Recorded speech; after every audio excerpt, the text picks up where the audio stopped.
She had nowhere left to run. She grabbed a stranger to escape the man she feared, so she did the only thing she could think of, never knowing she had just chosen the Duke, who could— By 8 o'clock, the ballroom of Ashbourne House had become a glittering theater of judgment. Crystal chandeliers poured trembling light over polished marble, gilded mirrors, and ladies dressed in silks the colors of roses, pearls, and winter skies. Music floated beneath the vaulted ceiling, elegant enough to disguise every cruel whisper. Clara Whitmore stood near the French windows, one gloved hand resting against the cool glass, and listened to London decide what sort of woman she was. She refused him. After 3 years of courtship. Imagine the arrogance. Or perhaps she has another gentleman. The last remark produced a ripple of laughter behind a fan. Clara lowered her eyes. At 24, she had already learned that society rarely required evidence before passing judgment. A woman needed only to disappoint the right man, and suddenly every drawing room became a courtroom.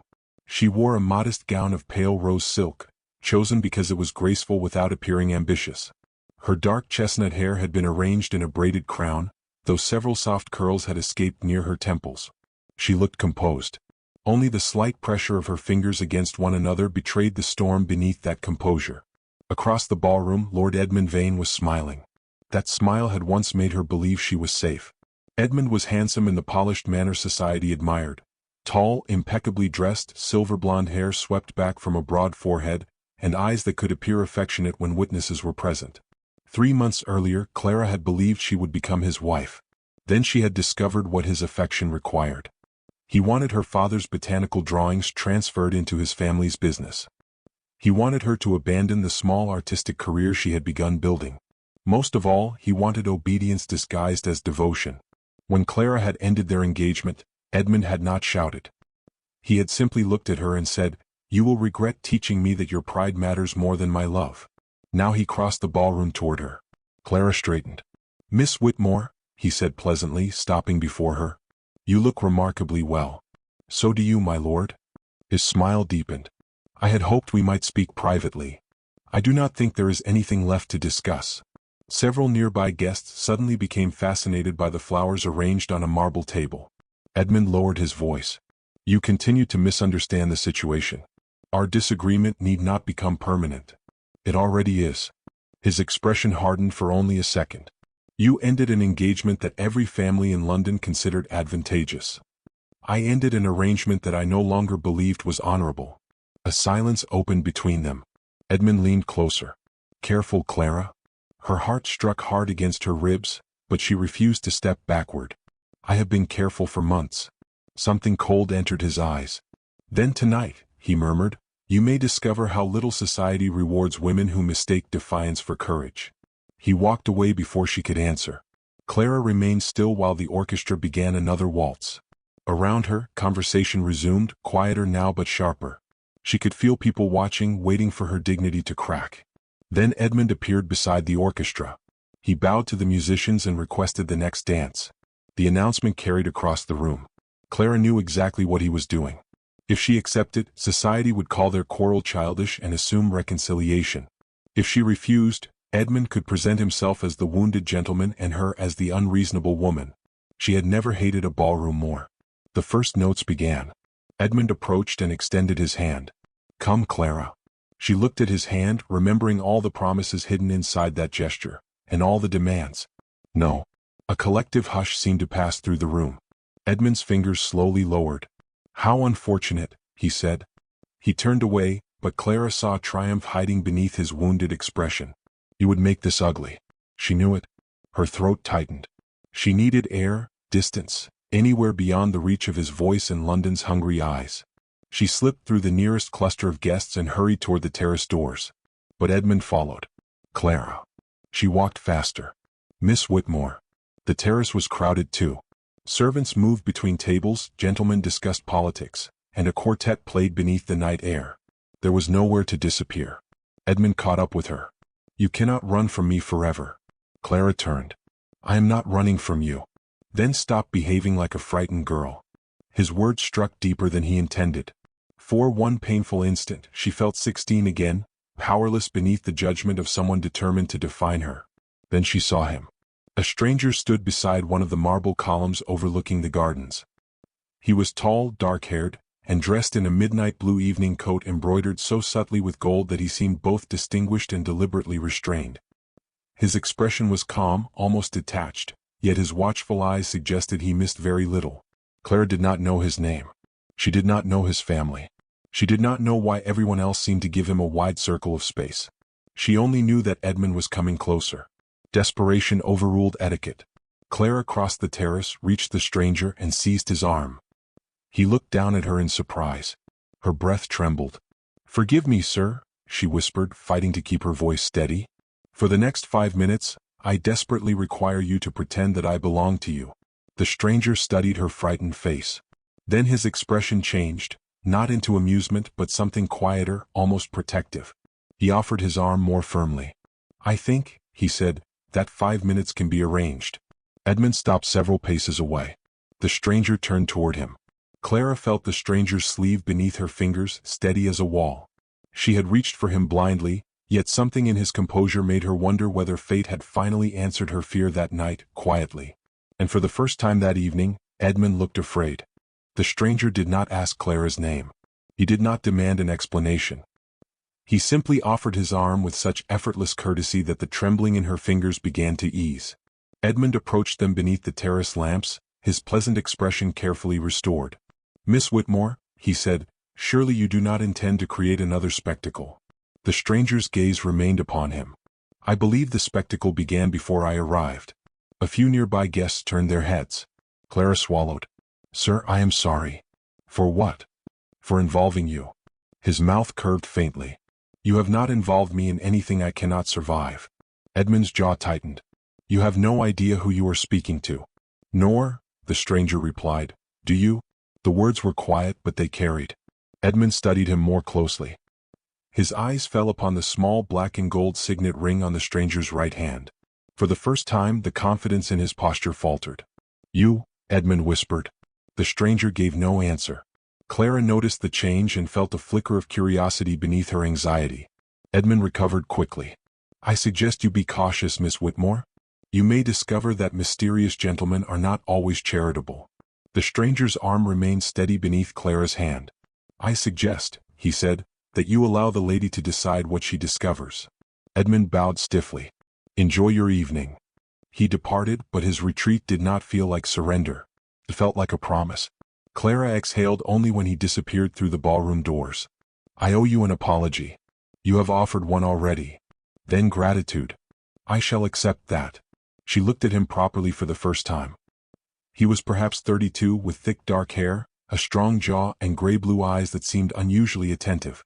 His evening coat was impeccably tailored, yet there was nothing ostentatious about him.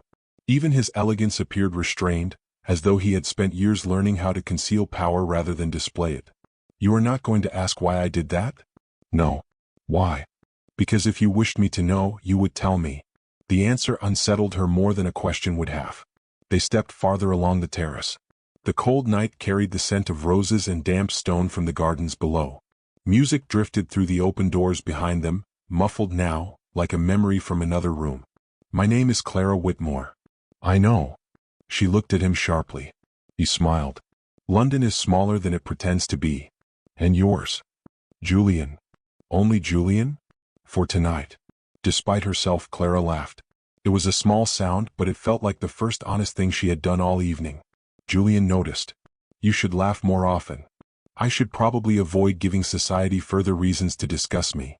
"Society will discuss you whether you laugh or remain silent." She looked toward the ballroom. "That is precisely what frightens me." "Then perhaps you should stop measuring your worth by the noise it makes." His words touched an old wound. Clara lowered her gaze. "That is easy for a gentleman to say." "Is it?" She glanced at him. His expression had changed. For the first time, she sensed loneliness beneath his composure. Before she could ask, a footman approached carrying a small silver tray. Upon it lay a folded card. "Mr. Julian," the servant said. Julian took it, read the message, and dismissed him. Clara saw concern pass through his eyes. "Bad news?" "An inconvenience." "You need not stay." "I am not leaving." "Why?" "Because you asked me for 5 minutes." She smiled despite herself. "You have already given me more." "Then I suppose I shall have to make the remaining minutes worthwhile." He offered to escort her home, but Clara refused. She would not exchange one man's authority for another's, however gentle it appeared. Julian accepted her decision without protest. That surprised her most. At the carriage entrance, he stopped beneath the stone archway. "You were brave tonight." "I was desperate." Sometimes desperation is courage before courage learns its proper name. Clara stared at him. No one had ever spoken to her that way. She climbed into her carriage, then looked back. "Will I see you again, Mr. Julian?" His eyes held hers. "I believe London has already decided that we should." The next morning, Clara discovered how violently London had decided. A newspaper lay beside her breakfast tray. The headline announced that Miss Clara Whitmore had left Ashbourne House in the company of a mysterious gentleman. By noon, 3 invitations had been withdrawn. By afternoon, 2 acquaintances had stopped answering her greetings. And by evening, Edmund had sent a note declaring that her behavior had finally made reconciliation impossible. Clara read it twice, then tore it into pieces. For the first time, fear gave way to anger. If society intended to punish her for choosing herself, she would no longer beg for forgiveness. Yet before she could decide what to do next, a servant arrived carrying a narrow velvet box. Inside lay a delicate silver botanical brooch, shaped like a winter rose. Beneath it rested a single card. For the woman who dared to choose her own escape. Clara's breath caught. There was no signature. But she knew the handwriting. She touched the brooch but did not pin it to her gown.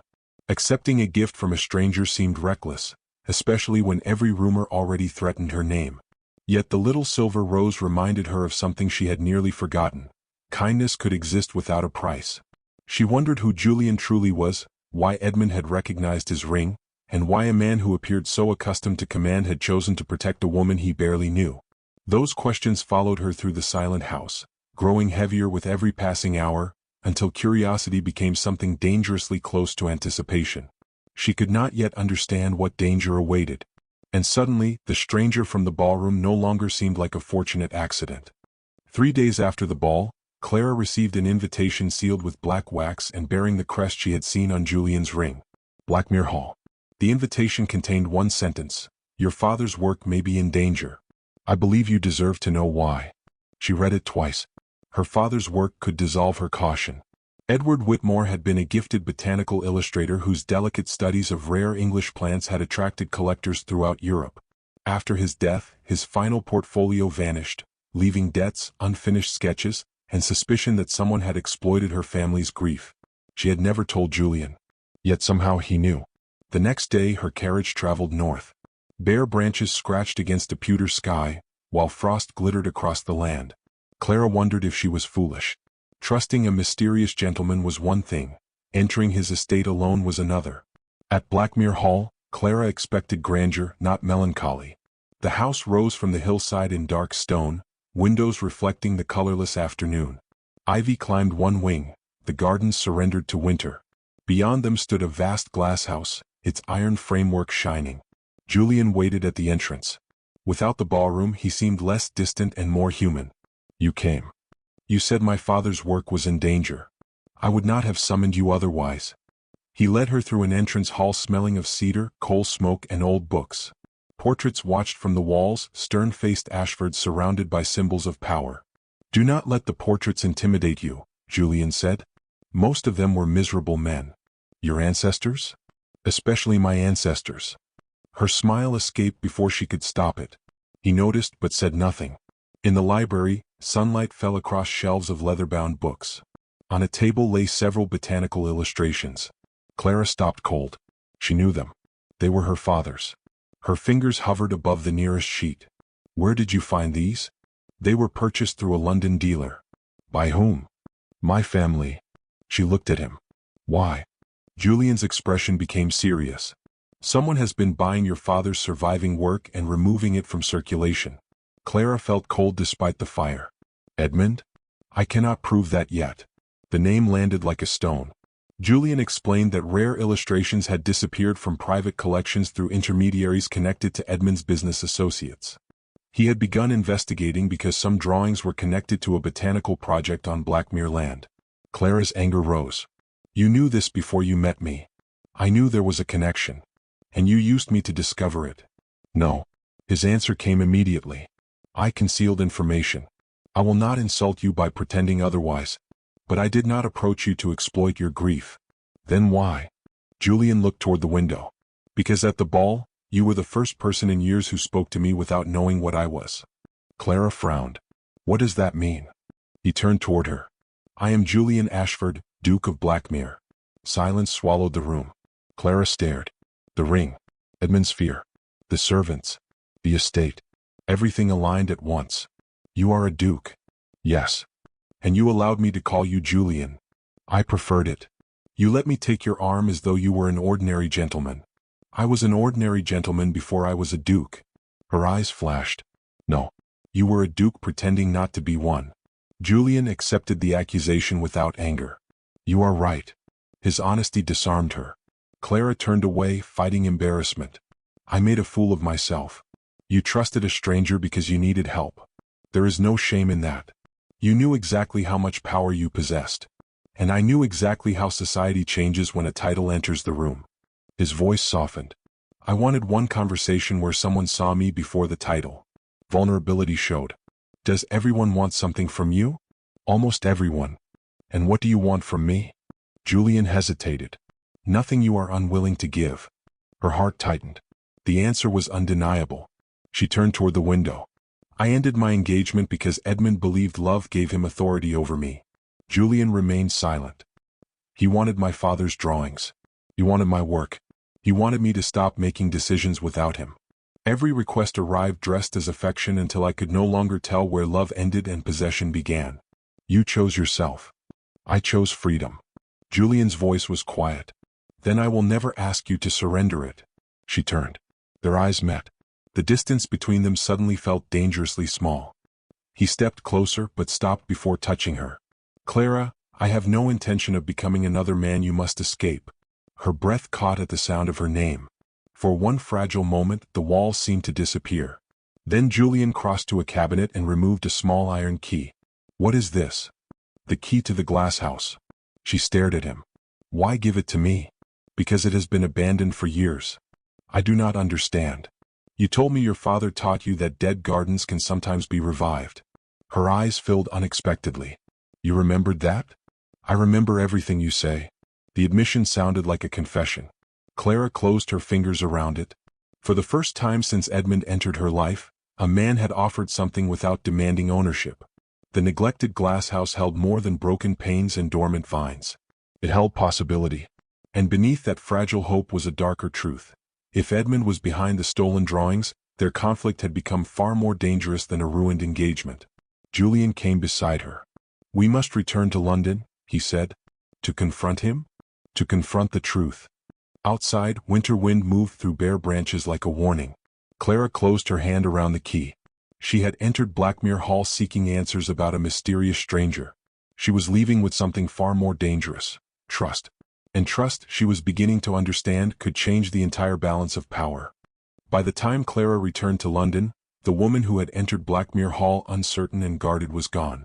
She had not become fearless. She had simply discovered that fear no longer deserved the final word.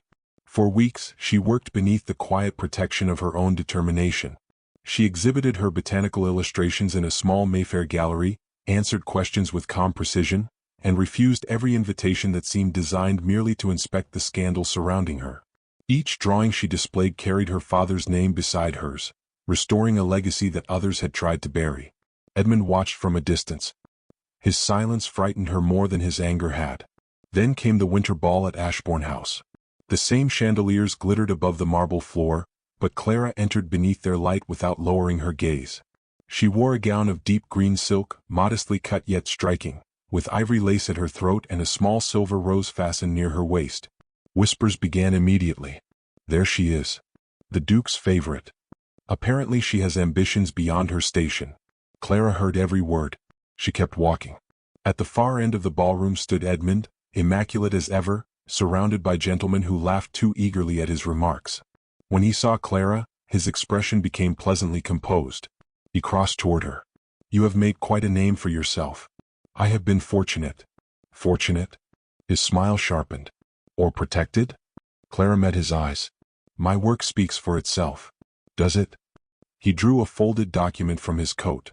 I believe these may interest you. Clara opened the papers. Her father's name appeared across several pages. Edmund had claimed ownership of original botanical designs through a chain of purchases, intending to establish them as assets belonging to his commercial partnership. Clara looked up. You forged these transfers. I acquired them legally. You acquired them from men who had no right to sell them. Prove it. The challenge struck her like ice. For months, Edmund had counted on her fear of public confrontation. Tonight, he had chosen the one arena where reputation mattered more than truth. He turned toward the watching crowd. Ladies and gentlemen, Miss Whitmore has recently enjoyed considerable attention because of her association with a certain nobleman. I fear her artistic success may have encouraged some unfortunate misconceptions. The ballroom quieted. Clara felt hundreds of eyes upon her. Once she would have retreated. Instead she stepped forward. My lord, she said, if you wish to discuss my reputation, you may do so without hiding behind insinuations. A murmur passed through the room. Edmund's face tightened. I merely suggest that your sudden success has been influenced by your friendship with a powerful gentleman. My success began before I knew his name. And yet he now owns Blackmere Hall. He does. And you have access to his estate. I do. Edmund smiled triumphantly. Then perhaps society should draw its own conclusions. Clara's hands remained still. Society may draw whatever conclusions it pleases. But facts remain facts. She lifted the documents. My father's original drawings were created years before you acquired them. Several were copied into your records without permission. I have witnesses, dates, and correspondence proving their origin. Edmund's confidence faltered. You have no idea what you are accusing me of. I know exactly what I am accusing you of. The ballroom seemed to hold its breath. Then the great doors opened. Julian entered. Conversation died instantly. He wore formal black evening clothes, his dark hair swept neatly back, his expression composed. The sight of him altered the room more effectively than any announcement could have done. Edmund stiffened. Your Grace. Clara turned. She had known the truth of his title, but seeing society bow before him made the difference suddenly tangible. Julian approached slowly. Lord Vane. Edmund attempted a smile. I believe this is a private disagreement. Julian glanced toward Clara. Is that what she believes? Clara understood immediately. He would not speak for her. He would not rescue her. He would stand beside her. She faced Edmund. No. It concerns my father's work, my name, and the truth. Julian inclined his head. Then proceed. Those two words gave Clara more strength than 100 declarations could have done. She presented the evidence. Letters changed hands. Dates were compared. A respected gallery owner confirmed the provenance of the drawings. The whispers that had once condemned Clara now turned against Edmund. He tried to dismiss the accusations, but his voice lost its certainty. Finally, Clara placed the last document before him. You sold what was never yours. Edmund stared at it. You would destroy my reputation over paper? No, Clara replied. You destroyed your reputation when you believed my silence was yours to command. His face went pale. The room remained silent. Julian stepped closer, but he did not touch Clara. Miss Whitmore, he said quietly, there is something I must tell you. She looked at him. I love you. The confession seemed to stop time. Yet his next words mattered more. But I will not ask you to become my Duchess unless you can remain entirely yourself beside me. Clara's eyes filled. For once, love did not sound like a cage. It sounded like an open door. She reached for his hand. Clara looked toward Julian, expecting anger, but found something colder in his eyes. Recognition. This was no accident. The glass house contained the evidence of her father's collection, and whoever had ordered the destruction knew where to strike. Edmund looked toward the doors uneasy, as though he understood the warning. Clara tightened her grip on Julian's hand, realizing their battle had begun. Then a servant rushed into the ballroom, breathless. Your Grace, the Blackmere glasshouse has been destroyed. Clara's heart dropped. The key Julian had given her seemed suddenly heavy in her pocket. The place where she had first imagined a future was burning. And somewhere beneath the shock, one terrible thought emerged. Someone had known exactly what mattered to her. The fire at Blackmere Hall burned through the night. By the time Clara arrived, dawn had begun to pale the eastern sky, yet the ruined glasshouse still breathed smoke into the frozen morning. Broken panes glittered across the ground like scattered diamonds. Iron frames twisted beneath blackened vines. The scent of wet ash and charred earth hung heavily in the air. Clara stopped at the edge of the garden. Her hand closed around the key Julian had given her. This cannot be happening. Julian stood beside her, his coat powdered with frost, his face grim from a sleepless night. I am sorry. She looked at him. Who did this? I do not know. But someone knew. His silence answered her. Clara walked toward the ruins. The glass house had become the first place in years where she had imagined creating something without asking permission. Now its walls were broken, its rare plants scorched, and the botanical sketches she had begun restoring were presumed lost. She knelt among the ashes. Then she noticed something. Beneath a fallen iron shelf, a small green shoot had survived. Clara brushed the soot from its leaves. It lived. Julian crouched beside her. So did you. She looked at him. I am tired of surviving. His expression softened. Then perhaps it is time you began building. Those words steadied her. They searched the ruins together. Most of Clara's work had been destroyed, but not everything. Several drawings had been stored in a stone cabinet beneath the floor, protected from the flames by thick masonry. Among them was her father's missing portfolio. Clara stared at the familiar handwriting. Her father's final botanical studies. The evidence Edmund had wanted. And suddenly she understood. He did not burn this place to frighten me. Julian's eyes hardened. He wanted these. And he failed. Clara held the portfolio against her chest. For the first time, she felt no fear when she spoke Edmund's name. We end this today. They returned to London with the surviving papers. Within a week, Clara presented the portfolio before the gallery owner who had first displayed her father's work. Letters, dates, signatures, and sales records revealed the scheme Edmund had constructed. He had not merely purchased the drawings. He had manipulated intermediaries to claim ownership of work that had never belonged to him. His reputation collapsed quickly. Yet Clara refused to celebrate his downfall. She had learned that freedom was not the same as revenge. At Blackmere, rebuilding began. Julian offered money, craftsmen, and influence, but Clara made one condition. The glass house must bear my name. He smiled. Then it shall. Months passed. The ruined structure became a magnificent conservatory filled with climbing roses, winter orchids, rare ferns, and restored botanical illustrations. Clara designed every corner.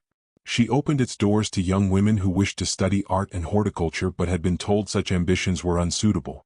Her father's name was preserved. Her own name became known. And Julian never once asked her to surrender either. One spring morning, Clara found him waiting beneath the glass roof. Sunlight spilled across the stone floor. He held out his hand. Miss Whitmore. She smiled. You sound very formal. I am attempting to impress you. You are a duke. Surely that should require no effort. It has never impressed you. No, she said softly. You impressed me before I knew. His expression changed. Then answer one question. She stepped closer. If you had known who I was that night, would you still have taken my arm? Clara looked at the hand he offered. I would have been too frightened to. Julian's smile faded. Then she placed her hand in his. But I would have regretted it. His fingers closed gently around hers. No audience watched them. No orchestra played. No society waited to approve their happiness.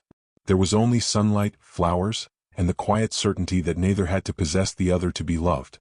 Julian drew a small ring from his pocket. It was not extravagant. A slender band of gold surrounded a tiny silver rose. Clara's eyes filled. You planned this. For months. And you never asked? I was waiting until you could choose without fear. She whispered, then yes. He slipped the ring onto her finger. The woman who had once seized a stranger's arm to escape a man now freely offered her hand to the man who had taught her the difference between protection and possession. Their wedding was held at Blackmere beneath the new glass roof, surrounded by the garden Clara had rebuilt from ashes. She did become a duchess. But she never became merely a duchess. Her conservatory remained hers. Her work remained hers. Her voice remained hers. And Julian remained beside her, never above her. Years later, visitors would marvel at the gardens and ask how such beauty had risen from destruction. Clara always gave the same answer. Some things must burn before we discover what cannot be destroyed. The story of the stranger she grabbed that winter evening became a favorite tale among those who knew them. But Clara remembered it differently. She had not been rescued by a duke. She had been given the courage to rescue herself. And that was the greatest love Julian could ever have offered her. Their happiness was not perfect, for no honest life ever is, but it was chosen freely each morning. Clara continued to challenge conventions, while Julian learned that authority meant little beside trust. Together they proved that a marriage could be a meeting of equals, where affection strengthened independence instead of consuming it.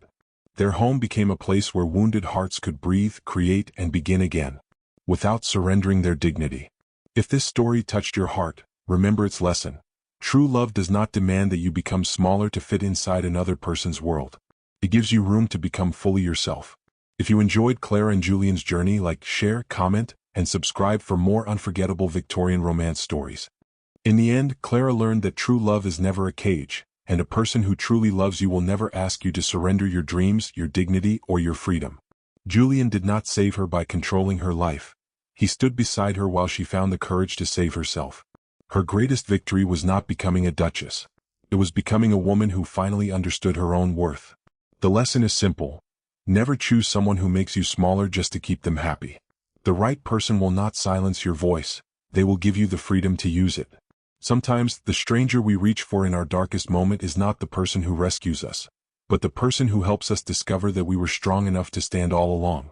If Clara and Julian's story touched your heart, like, share, and comment with the lesson you took from their journey. And follow/subscribe for more emotional Victorian romance stories filled with love, courage, secrets, and unexpected destinies.